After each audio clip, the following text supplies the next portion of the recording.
మీ ప్రేమ కథ మాకు తెలుసు. అండ్ చెప్పండి, ఏం చెప్ప ఎవరు ప్రేమించారు, ఎవరు ప్రేమించాల్సి వచ్చింది, ఎలా జరిగింది, మీ రాంబాయిని మీరు ఎలా ఇంప్రెస్ చేశారు? ఎలాంటి యాక్చువల్లీ మనం హానెస్ట్గా ఇది ఉంటే ఎవరి లవ్ అన్నా సక్సెస్ అవుతుంది. అలాగే నాది, నేను హానెస్ట్గానే లవ్ చేస్తే సక్సెస్ అయ్యింది. హానెస్టీతో లవ్ చేశారు, హానెస్టీతో పడేశారు మీరు. నేను ఇంకా మీరు మీ టైమింగ్తో పడేశారేమో అనుకున్నా.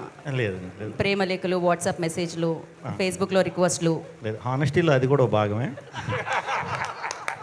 ఏదైనా హానెస్టీ అనేది ముందు పెట్టాలంటున్నారు మీరు, అంతే కదా? ఓకే, ఏదైనా హానెస్టీ. ఓకే, ఇప్పుడు రాంబాయికి ఒక పాట డెడికేట్ చేయాలి అంటే, మీ జీవితంలో ఉన్న రాంబాయికి, మా రాంబాయికి కాదు, సో ఏది చేస్తారు మీరు?